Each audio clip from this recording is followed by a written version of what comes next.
তোমাদের কাছে একটি অনুরোধ যে তোমরা প্রতিটা গল্প, প্রতিটা কবিতা, প্রতিটা নাটক তোমরা নিজেরা পড়ে আনন্দ উপভোগ করো। ভিডিওটিতে আমি আমার যে ভাবনা প্রকাশ করতে চলেছি সেই ভাবনাই যে তোমাদের মানতে হবে এমন কোনো কথা নেই। তাই তোমরা প্রতিটা রাইটিং নিজের মনের মতো করে পড়ে নিজে আত্মোপলব্ধি করো। সো হ্যালো গাইস, চলে এসেছি আমরা নতুন একটা ভিডিও নিয়ে, এবং আজকের ভিডিওর টপিক হচ্ছে আজ আমরা হেনরি লুইস ভিভিয়ান ডিরোজিওর লেখা একটা খুবই কষ্টময় একটা প্যাথেটিক কবিতা দ্য অরফান গার্ল, এই কবিতাটা আজ আমরা এই ভিডিওতে আলোচনা করব। তো ভিডিওটা কিন্তু তোমরা শেষ পর্যন্ত দেখতে থাকো এবং ভিডিওটা কিন্তু খুবই গুরুত্বপূর্ণ হতে চলেছে। তো শুরু করা যাক আমাদের আজকের ভিডিও। তো প্রথমেই কবিতাটা শুরু করার আগে অবশ্যই আমাদের জানতে হবে হেনরি লুইস ভিভিয়ান ডিরোজিও কে ছিলেন। হেনরি লুইস ভিভিয়ান ডিরোজিও, যাকে আমরা ডিরোজিও হিসেবে বলে থাকি, তিনি হচ্ছেন আমাদের ভারতের একজন দেশপ্রেমিক কবি ছিলেন তিনি, এবং তিনি কলকাতার হিন্দু কলেজের অ্যাসিস্ট্যান্ট হেডমাস্টার ছিলেন, এবং তিনি হচ্ছেন আমাদের ভারতের প্রথম ন্যাশনালিস্ট পোয়েট, এবং তিনি বিখ্যাত ছিলেন তার র্যাডিক্যাল মুভমেন্টের জন্য, র্যাডিক্যাল বলতে উগ্র মুভমেন্টের জন্য, এবং হচ্ছে the young Bengal and for setting a new president for patriotic poetry in India. এবং ইয়ং বেঙ্গলের জন্য তিনি খুব ফেমাস ছিলেন, এবং তিনি এক প্রকার একটা নতুন নিদর্শন দেখিয়েছিলেন যে ভারতে দেশপ্রেম কবিতার মাধ্যমেও দেখানো সম্ভব, এই উদাহরণ তিনি দিয়েছিলেন। এবং আজকের এই যে কবিতাটা দ্য অরফান গার্ল, অরফান মানে কি? অরফান মানে হচ্ছে অনাথ, অর্থাৎ একটি অনাথ মেয়ে, তার কথা তিনি এই কবিতার মাধ্যমে ফুটিয়ে তুলছেন। অর্থাৎ এই কবিতাটার মধ্য দিয়ে তিনি দেখাচ্ছেন যে কিভাবে সামাজিক পরিস্থিতি একটা অনাথ বাচ্চা মেয়েকে সমাজ থেকে আলাদা করে দিয়েছে এবং তাকে সবসময় কষ্টময় জীবন দিচ্ছে, এবং তার উপর সবসময় একটা অত্যাচার করছে, এবং সেই অত্যাচারের কথাই তিনি কিন্তু এই কবিতার মধ্যে ফুটিয়ে তুলছেন। এবং যেখানে আমরা দেখতে পাবো বাচ্চা মেয়েটি যদি কোনো কিছু ভুল করে থাকে তার জন্য তার উপর অকথ্য অত্যাচার করা হচ্ছে। এবং এই কবিতাটার মূল বিষয়বস্তু হচ্ছে এই নিষ্ঠুর পৃথিবী, এই নিষ্ঠুর পৃথিবীর সম্পর্কে তিনি বলছেন, যেটা এরকম অনাথ শিশুদের ওপর অত্যাচার করে চলেছে। এবং এই কবিতাটা আমাদের ভারতীয় সাহিত্যে অত্যন্তই একটা গুরুত্বপূর্ণ কবিতা, এবং এই কবিতাটার প্রধান থিমের মধ্যে রয়েছে লস, অ্যাবান্ডনমেন্ট অ্যান্ড আইসোলেশন, অর্থাৎ সমাজ থেকে আইসোলেটেড করে দেওয়া হচ্ছে এই সকল অনাথ শিশুদের। এবং এই কবিতাটা প্রথম পাবলিশড হয় 1827-এ ডিরোজিওর পোয়েট্রি কালেকশনের নাম হচ্ছে পোয়েমস। এবার শুরু করা যাক কবিতাটি। দ্য অরফান গার্ল, অর্থাৎ একটি অনাথ মেয়ে। প্রথমেই তিনি C was yet young and fair, যে এখনও পর্যন্ত সে ইয়ং রয়েছে এবং ফেয়ার, খুব সুন্দর রয়েছে। But she seemed marked for much woe in this unpitying world, অর্থাৎ আনপিটিং মানে এমন একটা ওয়ার্ল্ড যেখানে কোনো সহানুভূতি নেই মানুষদের মধ্যে। এরকম একটা সহানুভূতিহীন পৃথিবীতে তাকে যেন যন্ত্রণায় কষ্টে কাতর হয়ে দেখা যাচ্ছে। পুওর ফ্রেন্ডলেস ওয়ান্ডারার, যে এমন একজন ভবঘুরে যার কোনো বন্ধু নেই, যার কোনো ঘর বাড়ি নেই, কিছুই নেই এই জগতে। ওই বাচ্চা মেয়েটির সৌন্দর্যতা তিনি প্রকাশ করছেন। কি বলছেন? হার হেয়ার ওয়াজ ব্ল্যাক, এবং তার চুলগুলো কালো, অ্যাজ আ র্যাভেন্স উইংস, অর্থাৎ দাঁড় কাকের ডানার মতো, অর্থাৎ দাঁড় কাকের ডানা যেমন কালো সেই একই রকম কালো তার চুলগুলিও।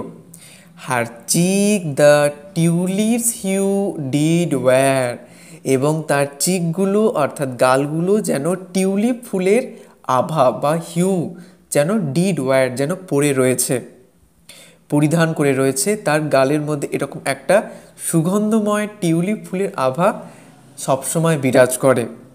হার ভয়েস ওয়াজ সফট, এবং তার গলার স্বর খুব সফট, মানে খুব কোমল। কেমন কোমল? As when the night wind sing, এবং রাত্রে নির্জন অন্ধকারে যখন বাতাস বয়, যখন বাতাস গান গাইতে থাকে, তেমন সেই কোমল স্বরের মতোই তার গলার স্বর। Her brow was as a moon beam fair, এবং তার কপালটি যেন একটা চাঁদনি মেলা। মুন বিম মানে একটা মেলাতে যেখানে চাঁদের আলো পড়েছে, খুব সুন্দর লাগে। তেমনভাবে তার কপালের উপর যেন চাঁদের আলো পড়েছে, এতটাই চিকচিক করছে। Her sire had join the wake of war, অর্থাৎ সেই সময়কার পরিস্থিতি সম্পর্কে তিনি বলছেন, যে যখন যুদ্ধ সবেমাত্র শুরু হয়েছে, এবং হার সায়ার অর্থাৎ তার পিতা যুদ্ধে, অর্থাৎ দ্য ওয়েক অফ ওয়ার অর্থাৎ যুদ্ধে যখন শুরু হয়েছে সেখানে তার বাবা জয়েন করেছে। দ্য ব্যাটল শক, অর্থাৎ যুদ্ধ কী করছে? শক, আঘাত করেছে। দ্য সাউট অ্যান্ড স্কার, এবং চিৎকার করছে, এবং স্কার এক প্রকার তাদের ফ্যামিলির ওপর একটা মস্ত বড় দাগ কেটে চলে যাচ্ছে। কি হচ্ছে? হি নিউ, অর্থাৎ তার বাবা জেনেছিলেন, and gain a glorious grave. কি জেনেছিলেন তার বাবা? যেহেতু তার বাবা একজন যোদ্ধা এবং তিনি জানেন যে তিনি কিছুক্ষণ পরে মারা যাবেন, তাই জন্য বলছে হি নিউ, তিনি জানতেন। And gain a glorious grave, এবং একটা মহিমান্বিত কবর তিনি গেইন করেছিলেন, উপার্জন করেছিলেন। Such is the garden of the brave, এবং এটাই হচ্ছে তার সাহসিকতা একটা পুরস্কার, যে একটা গ্লোরিয়াস গ্রেভ তাকে পুরস্কার দেওয়া হয়েছে। কিন্তু এতে কি ওই ফ্যামিলির কিছু সুবিধা হবে? ফ্যামিলির পাশে কি কেউ দাঁড়াবে? সমাজের কোনো মানুষ কি দাঁড়াবে? না, দাঁড়াবে না।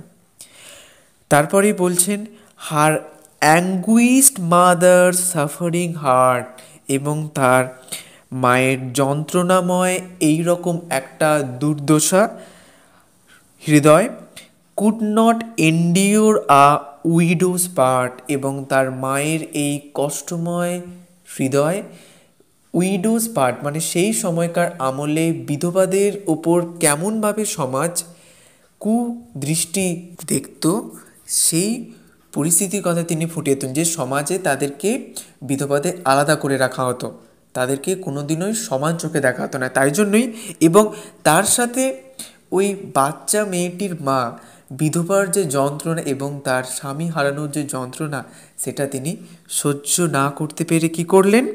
Could not endure a widow's part, অর্থাৎ বিধবার পার্ট তিনি সহ্য না করতে পেরে সি সাঙ্ক, ডুবে গেলেন বিনিথ হার সোলস ডিস্ট্রেস, অর্থাৎ তার এই আত্মার কষ্টের মধ্য দিয়ে তিনি ডুবে গেলেন, অর্থাৎ তিনি মৃত্যুবরণ করে নিলেন।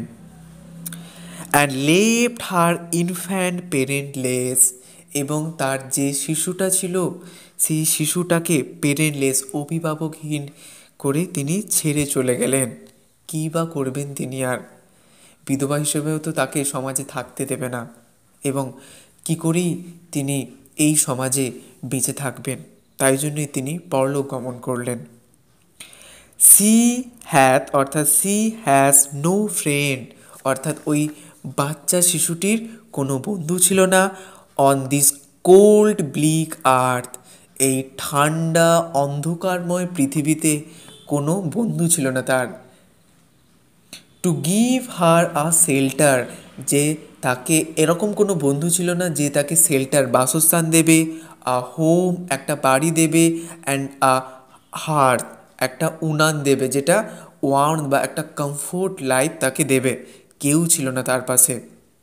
থ্রু লাইফস ড্রেরি ডেজার্ট, এবং তাই জন্যই তিনি তার জীবনকে, অর্থাৎ এই বাচ্চা মেয়েটি তার জীবনকে একটা ড্রেরি, একটা ভয়ঙ্কর বা একটা নির্মম ডেজার্ট, অ্যালোন বা একটা আইসোলেটেড একটা প্লেসে, আইসোলেটেড একটা স্টেটে নিজেকে অনুভব করছে।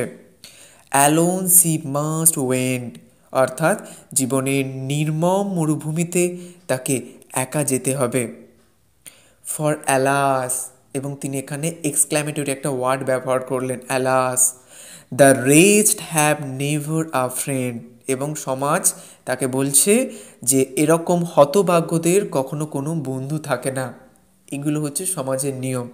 কতই নিষ্ঠুর ছিল তখনকার দিনের সমাজ।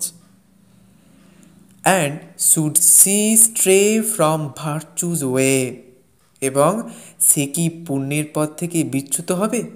অর্থাৎ সমাজ তো তাকে আলাদা করে দিয়েছে এবং তাকে হতভাগ্য একটা শিশু হিসেবে আখ্যা করছে, তো সে পুণ্যের পথ থেকে কি বিচ্যুত হবে?